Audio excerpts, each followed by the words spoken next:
Hey Twisters, welcome to my Western Conference Final preview between the Colorado Avalanche and the Edmonton Oilers. So the way that I'll do this preview, first of all, I will give a playoff profile of each team, kind of evaluating how they've performed so far. Then I'll tell you about the regular season series between these two teams, top performers, and the playoff history between them. Then I'll tell you 5 things to look out for in this series. And then finally, I'll wrap things up with my final outlook and my prediction. Now, I want to know your thoughts in the comments down below. Who do you have advancing to the Stanley Cup Final and why? Already, I've run a poll, and so far the results are coming in. Looks like you guys are giving the Avalanche a little bit of an advantage, but we'll see what happens in this series. And again, we're going to be doing live reactions to the series on this channel, so make sure if you haven't already, hit the red subscribe button down below and the notification bell. We'll also be reacting to the Eastern Conference Final and eventually the Stanley Cup Final.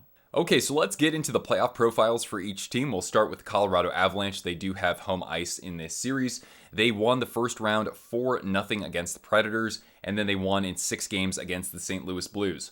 In the Big Four stats, they are second among all 16 playoff teams in goals for, 4.30 per game. They are 4th in goals against at 2.70 per game. Their power play is actually the first best. They are 34.5%, and their penalty kill, not so good. It is 11th at 73.1%. The points leader for the Avalanche, well, it's really tied between 2 players, but we'll start with Nathan MacKinnon. He does have 8 goals in 10 games, also 5 assists for 13 points and a +6 rating. Cale Makar leads defensemen in scoring with 3 goals and 10 assists for 13 points and a +7 rating.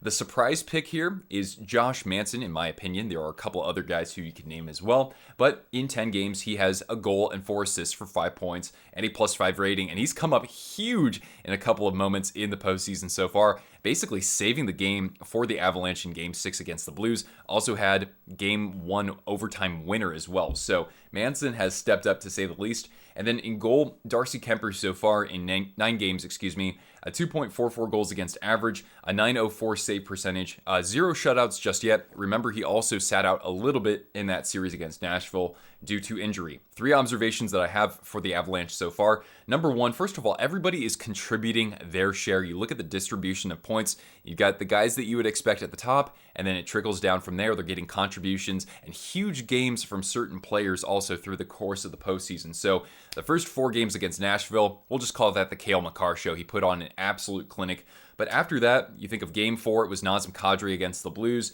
Game 5 was MacKinnon. Game 6, JT Compher scores 2 goals, and then who breaks the tie at the very end with 5 seconds left? Darren Helm, who would have thought? Bowen Byram has contributed. He's got 6 assists as well, so lots of good contributions up and down the lineup. The Avalanche, they are 5-0 on the road. I thought about that and I was like, wow, that's kind of an advantage for them considering how well they're able to play at home typically, how they open up series and can sometimes, blow teams out of the water. But that said, they're actually averaging 10.2 more shots per game than their opposition on the road.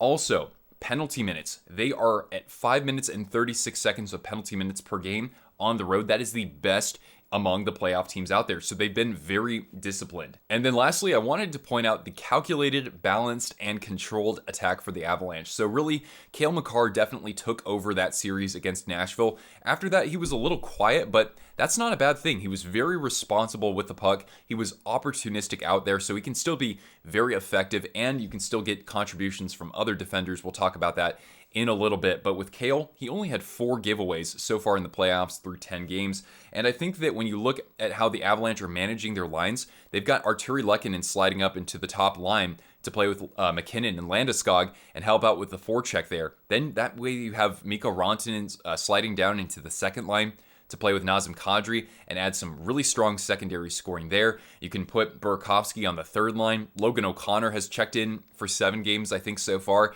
He's somebody who I think could fit into the top 6, maybe not necessarily with Colorado, but I think he's got the potential to be a 25-goal scorer maybe on a second line with the team out there. So overall, just a really good mix of talent with how the lines have been kind of altered through the course of the playoffs. Now let's talk about the Edmonton Oilers. So in the first round, they overcame a 3-2 series deficit against the Kings, and they won in 7 games. And then in the Battle of Alberta, they got kind of blown out in the first game, but after that, they won 4 straight against Calgary. In the Big Four stats, they are first in goals for average, 4.33 per game, just ahead of the Avs. Goals against, they are the 5th best at 3.08. Their power play is strong at 28.2%. That is fourth. Penalty kill has been really good for them as well. They are ranked sixth, but 85.4%. That would be the second best in the NHL if we were looking at the regular season. The points leaders are McDavid and Draisaitl. In 12 games, they each have 7 goals and 19 assists for 26 points, although McDavid has a plus 19 rating.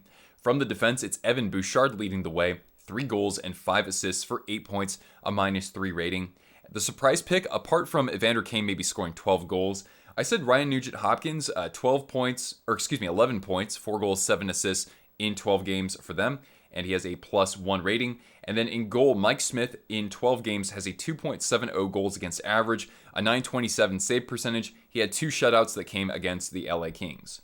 3 observations I'll make for the Oilers apart from McDavid and Draisaitl. This was something I really harped on in the series preview in the Battle of Alberta. It was that Nugent-Hopkins and Hyman were kind of quiet in that first series, but in the second series against the Flames, they really came alive, especially Zach Hyman. So Nugent-Hopkins in 5 games against the Flames had 2 goals and 4 assists. And then Hyman had 6 goals and 2 assists and a plus 7 rating, helped on the power play, chipped in a couple goals there, and also scored a shorthanded goal too. So when you think about who the most valuable player was in that series, I would actually argue it was Zach Hyman. So even if like McDavid or Draisaitl, one of those guys gets shut down, these guys could step in and still be pretty pivotal in the Oilers' success in this series. Point number 2, a strong defense against the top line players. So in the Battle of Alberta, of course, the Flames lit it up for 9 goals. But after that, you look at that top line of Gaudreau, Lindholm, and Tkachuk. And these guys were almost nowhere to be found at times in that series. So in the last 4 games, Gaudreau, 1 goal, 2 assists, minus 5. Lindholm, 1 goal, 1 assist, minus 5. And Tkachuk, just 0 goals and 1 assist with a minus 5 rating in the final 4 games there. And then you can even extend this to the top line of the LA Kings. So Kopitar, Iafallo, and Kempe, I thought they played well. And at times Kopitar was really putting the team on his back. But even so, that line was limited in the 7 games to just 4 goals and 10 assists for 14 points and a minus 12 rating collectively. And then lastly, Smith Gunna Smith. So Mike Smith, I thought he played excellent against the LA Kings, even though he kind of played the puck a little too aggressively at times. That's just who he is, but that started to be a little bit more costly against the Calgary Flames. And yeah, he certainly is prone to some weak, soft goals, especially early on in the game. So they got down by multiple goals in a couple of those contests. There was also that shot that trickled in from the blue line of the other side of the rink as well. So Smith has shown some cracks in the armor after playing really well for a 2-month stretch out there. So we'll see if he's able to somehow get back into his consistent mode that he had starting kind of mid-March of this year and then through the first round of the playoffs. We'll see if the rest can help him a little bit too. Now let's talk a little bit about the history between these two teams. In the regular season, the Avalanche won 2 out of 3 games. They were in overtime and shootouts, though.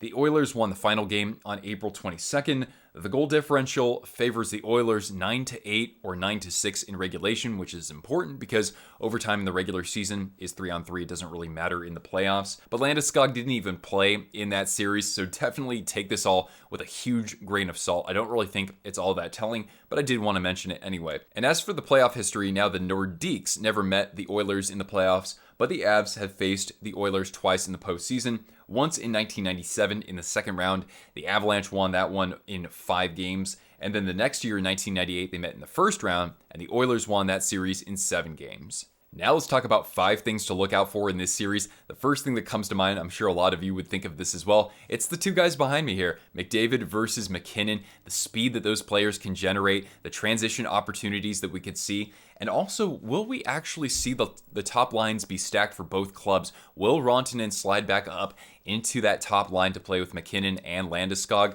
to kind of match what the Oilers can put out there with McDavid, Draisaitl, and probably Evander Kane out there as well? So I think one thing that's really pivotal in this series is who can play the cleanest game in the neutral zone. Because if you cough up the puck against MacKinnon or Makar, or even the other way from McDavid or Evander Kane, he's got good wheels too. Yeah, that could get into kind of a shootout. And so you don't want to get down early if you're coughing the puck up like that. Things could be very costly for you if you do. Point number 2, especially for the Avalanche, I would say, watch how the defensemen activate in the offensive zone. And it's not just Cale Makar. You really saw Josh Manson come alive, of course, in that series against the St. Louis Blues. But even Bowen Byram is getting down into the play. Devon Taves is more than capable of that as well. So when you do that, what's really effective is that you've got MacKinnon out at the point. And when you think of forwards who can run the point, I don't think that MacKinnon is really matched in that category. So having him up there is certainly a weapon and certainly makes the offense a lot more dynamic. But even so, both teams with MacKinnon and with McDavid, they'll be, cycling the puck around themselves. They'll be going behind the net and coming out to the point as well. With the Oilers, maybe not so much of that, activation from the defense with Barrie and Bouchard. The defensemen play a little bit more of a traditional role. But if you're looking for something to kind of match on the other side, those would be the two players to look out for the Oilers. For point number 3, let's talk about two players to watch for, one from each team. Now, for the Avalanche, as I mentioned earlier, they've gotten contributions up and down the lineup, a pretty even distribution of points or expected distribution of points. Top guys are at the top, and then you have the secondary scorers after them. So one guy who's kind of an exception so far is Andrei Burakovsky. He's actually been scratched twice. And so far in 8 games, he has just a goal and 3 assists. He's even been demoted. So maybe look for him to have one of those monster games that we saw, kind of like Nazem Kadri had in Game 4 against the Blues, or even JT Compher against the Blues in Game 6. And Burakovsky, don't forget, is coming off a career year. 22 goals and 39 assists for 61 points in 80 games. He's in a contract year as well, so he is playing for a fat deal in the offseason. So I think he has a good chance of producing quite well in this series. And for the Oilers, I wanted to pick somebody on defense. There are a couple other guys I could choose from, but I will hone in on Darnell Nurse. I think that he and Cody Ceci will have probably the most difficult assignments defensively. They did a good job with shutting down those top players for Calgary and even to the Kings as well. But for Nurse, what's really important here is what he brings on the penalty kill. So as I mentioned earlier, the Oilers 85.4% so far on the PK. That is excellent. And when you have somebody like Landeskog setting up in front of the net, or even Mikko Rantanen as well for the Avalanche, you need a big body like Nurse to be able to use his physicality to his advantage and help Mike Smith. Mike Smith does a good job of seeing around traffic from my eye test here. But with Nurse, he needs to be able to clear pucks out because Rantanen, Landeskog, they can tip, they can bang home rebounds, they can come up with loose pucks. And so I think Nurse would be the guy to tie them up effectively there. He's done a good job defensively so far in this series. He's also been very responsible in his own end. Both he and Ceci combined, they've only had 14 turnovers in 12 games. That's really good. For point number 4, I thought about this. Could backup goaltending actually become a factor in this series? Yeah, Mike Smith got chased out of his net a couple of times. They got down early against the Calgary Flames in Game 1 and Game 5, and the Avalanche at home in Game 1 of a series are historically dominant. So that's kind of one end of things. But on the other end of things, Darcy Kuemper, while I do like him quite a bit, he has let in a few kind of softer goals that I didn't see him giving up in those games of the 2020 playoffs when he was in net for the Coyotes against the Predators. So I think that Kuemper hasn't quite gotten to that level that I know he's capable of just yet. And so when you look at the backup goaltending options, you have Pavel Francouz for the Avs. He was really solid in the regular season, 2.55 goals against average, a .916 save percentage, but just 18 games. He was injured for a majority of the season. And so far in the playoffs, he's let in 5 goals on 51 shots, so a very small sample size. That came in 2 games against Nashville. On the other side of things, you've got Mikko Koskinen, so not a very good year for him at all. And so far in the playoffs, 5 goals allowed on just 37 shots. That came in 2 games against the Calgary Flames. But I will say, though, the silver lining for him was he finished the regular season with a .918 save percentage in his last 7 games. So if he has to actually start a game, maybe he could be a little bit more of, he could weather the storm a little bit in net. But against the Avalanche, that's going to be some tough sledding. And then lastly, for number 5, this really hasn't been that chippy of a playoff so far. We did see that a little bit between the Blues and the Avalanche with Nazem Kadri out there. Not so much the agitator, but really the recipient of some of that goonery, let's just be kind. from David Perron, and also with Pavel Buchnevich and a couple others. So do we see guys like Zach Kassian and Evander Kane try to get under Kadri's skin? He has responded remarkably well so far. You look at that hat trick in Game 4 of the playoffs. He's only taken 2 penalties as well, so he's been remarkably disciplined versus where he's performed in the past. And as for the Oilers, yeah, you've got Evander Kane, second among playoff performers out there in penalty minutes. He's got 28. And Zach Kassian, he's only taken 4 penalties so far, but we know that guy likes to mix it up as well. So do we see either of them try to get under Kadri's skin? Does Naz, from his end of things, try to do the same to the Edmonton Oilers? So if you want to look forward to something kind of chippy, a chippy element of this series, maybe that would be what you could follow out there. And now we get to my final outlook and my prediction. I'm not a pro analyst by any means. I'm just a dork with a microphone here, but here's my overall thoughts on this, okay?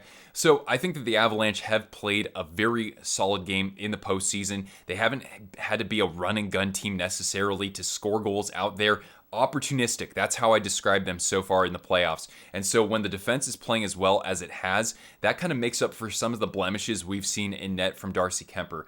With the Oilers, I was really impressed in that Battle of Alberta. I think that it was won in 5 games instead of 6 or 7, in part due to the contributions of Hyman and also Nugent Hopkins out there. So it doesn't necessarily have to be just the McDavid and Draisaitl show.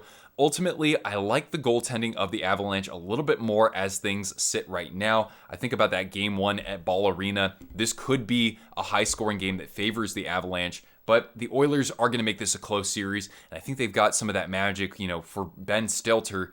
And so with that said, I'm going to still pick the Avalanche. I think it's a close 6 games, but let me know your thoughts on the series down in the comments below. And stick around because, again, we're going to do live reactions to the conference final here and also the Eastern final. So stick around, subscribe, hit the thumbs up, guys. That helps others like you, great hockey fans like yourselves, discover this channel. And if you want to keep up with me on social media, just see the video description down below.